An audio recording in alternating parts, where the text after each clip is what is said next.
What is going on, everybody? So in this video, we are going to be buy, selling, and trading some video games at my local retro video game store called Retro World in Nampa, Idaho. I frequent here all the time, and this is one of my favorite places to go in my hometown as far as buy, selling, or trading some video games. And in this video, I'm going to share with you guys 5 tips that I use when I am about to make a purchase or trade something, so on and so forth. So tip number 1. Shop locally. Okay, it's super important that we support our local stores in your hometown. Support these local mom and pop stores, these brick and mortar stores. It's important. It's important for us retro gamers and us game collectors to keep these stores open. And I mean, I don't know about you guys, but the digital market is a kind of a scary place for me because I'm a collector and I like to have physical media, and I also like to have digital media as well. But there's nothing like going into a retro game store and going through some of their inventory and looking at old manuals here or strategy guides. I mean, there's just nothing like it, Actually getting to see the product in person is just so meaningful when it comes to a collector that I highly recommend shopping at your local stores. Before you go on to DK Oldies and buy something from them that might be a skyrocket price because quote unquote they're selling you a refurbished Super Nintendo. I just don't trust it. I don't. I get it. A lot of people would prefer the convenience of shopping on Amazon or eBay or at dkoldies.com, but shop locally at your local retro game stores. It's super important to keep these stores open, guys. Number 2 is download price charting on your phone. Pricecharting.com app on your phone, or go to pricecharting.com to look up the value of your video game collection. What you can do in this app is watch the market fluctuate up and down. Whenever the prices go up, whenever they go down, you can see the trend of the market of these video games and or consoles. And not only that, but they also have amiibo pricing and Pokemon card pricing on there as well. So get price charting on your phone. One thing that I love to do is one of my hobbies is go to thrift stores and go thrift game hunting and try to find these games out there in the wild that are super cheap at thrift stores. And having price charting on my phone has been an excellent app to use, especially for CD-based games where they have the barcode on the back. You could scan the barcode with the UPC scanner in price charting app, and then it'll tell you the value of it, CIB, which is complete in boxed or brand new or loose disc. And then you can also look at sold listings. So when you go to buy, sell, and trade your video games at a local retro game store, you'll know the value of your collection before you go in there. Now, and then, keep in mind though, these local stores are going to have to pay for overhead employees. So they're not going to give you the full market value, which is fair because they have to pay for their store to stay open. So go with that understanding, in your head when you go to trade in your collection. You're not going to get the full market value, but there's nothing like buy, selling, and trading locally. And I'll get to that in just a second. So number 3, join Facebook groups and follow your local game store on social media. So this is a great place to find postings that your local game store of new inventory that they might have brought into the store that day. Within 15 minutes, they might have just posted something. Look what I got 15 minutes ago in the store on a trade. Come on down if you want it. Give them a call, and then maybe they'll hold it for you. I mean, this has been a great way for me to find some of the games that I've been seeking for many years to add to my collection. Is follow them on their Facebook page.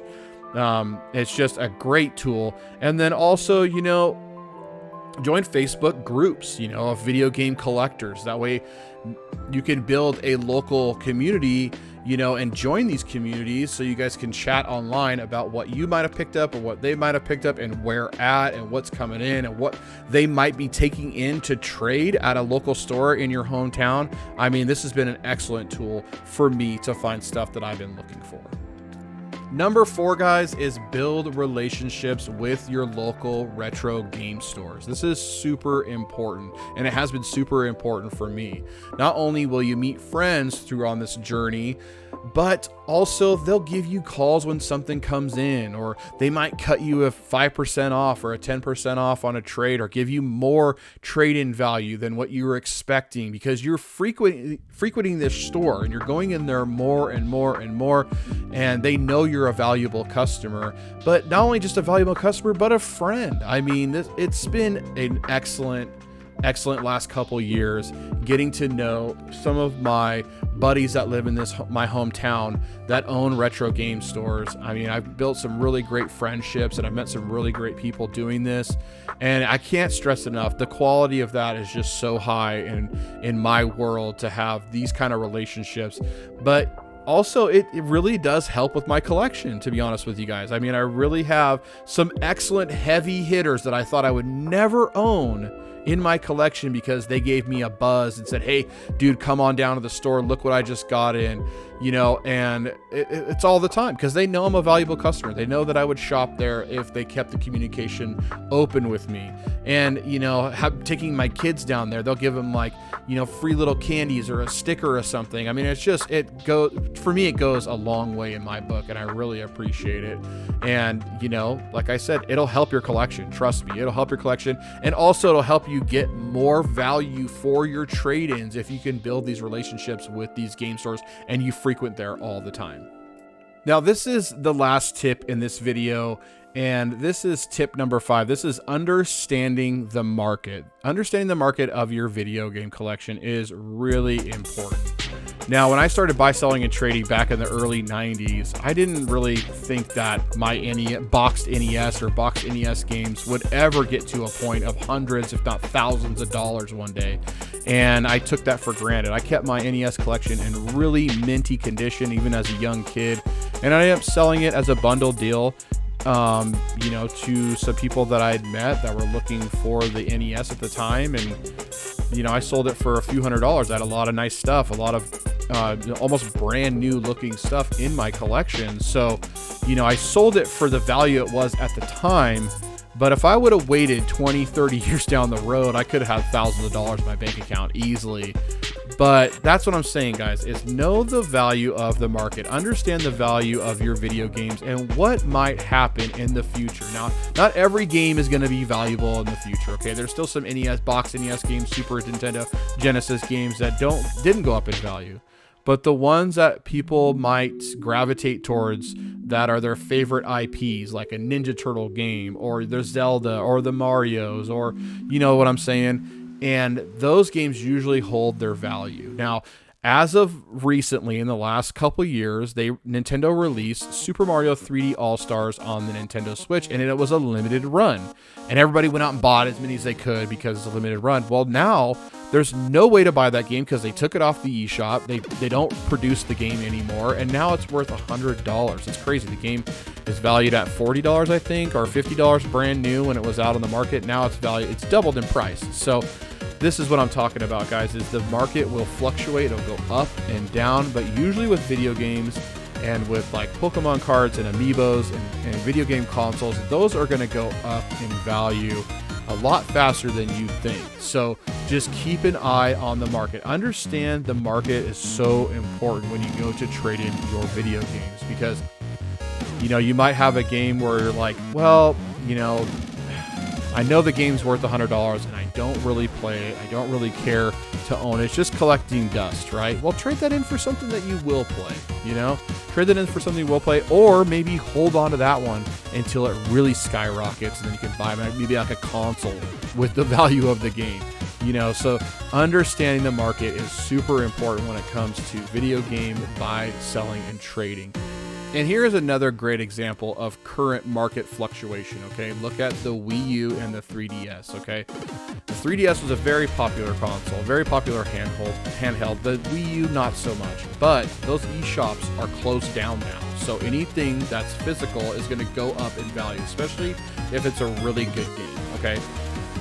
So watch the market, watch it go up. If you have a huge Wii U collection, maybe hold on to it for another year or two and then take it to your local retro game store and sell it to them, because they're going to want those products. They're going to want the stuff that you bring in. Even if you bring in 20 games that aren't worth hardly anything, they're still going to want those because they're valuable to them. That's what keeps their store open, okay?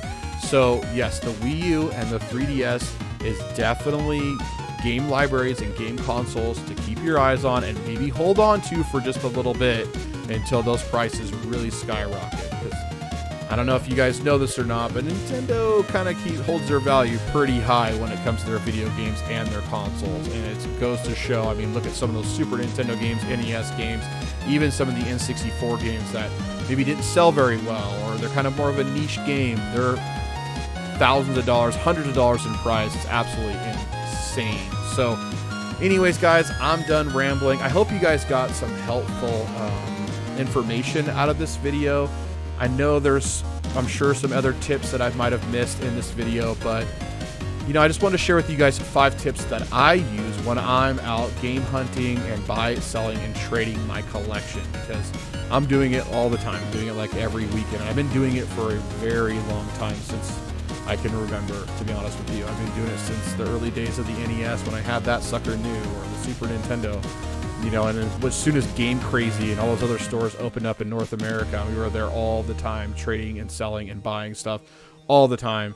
And this is what's helped me along. And with new technology, with your phone and being able to download apps, and it's just only beneficial to not only the consumer, but also to the store that you're selling and trading with. So also, I just want to give a big shout out to Retro World in downtown Nampa, Idaho. I will leave a link down in the description below where you can find their Facebook page and their store. He always lets me film in here, and I really appreciate it. It's definitely one of my favorite places to go in my hometown. They're great people that work in there, and it's just amazing that they let me film in there all the time. I really appreciate it. So if you guys are in Nampa, Idaho, make sure to go check out Retro World. Like I said, there's a great people that work in there, but they have a ton of inventory. As I was going through all this stuff, he actually said, "Hey Nick, if you're filming here, you want to take a look at this?" So let me just put that on the screen real quick. This is kind of a holy grail, in my opinion, as far as video gaming goes, and something I've always wanted in my video game collection. But in today's market, it is very, very expensive. Actually, I've never owned a complete in-box TurboGrafx 16. Now, when this came out back in the 90s, I think actually late 80s, 89, I believe, when it came out.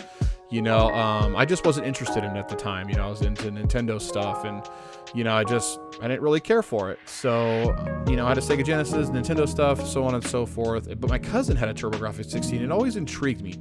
But my local game store pulled me aside and said, "You're gonna want to take a look at this." Somebody traded in 3 complete in-box TurboGrafx 16s, brand new, unopened, unused, brand new, you guys, brand new. They sold 2 of them, okay, but they had 1 left in the store, and I was able to get my eyes on it. Take a look at this beauty. I mean, I've never seen one complete in boxed in current times. I remember seeing it at Toys R Us and that kind of thing back in the day, but never have I seen one like this minty. And in the current generation of gaming, it's absolutely phenomenal. So this is what I'm talking about, guys. Shop locally, because you never know what's going to come in the store. Anyways, thank you so much for watching. If you liked the video, please subscribe to the channel and give it a thumbs up, or share it with a friend. Take care. Bye.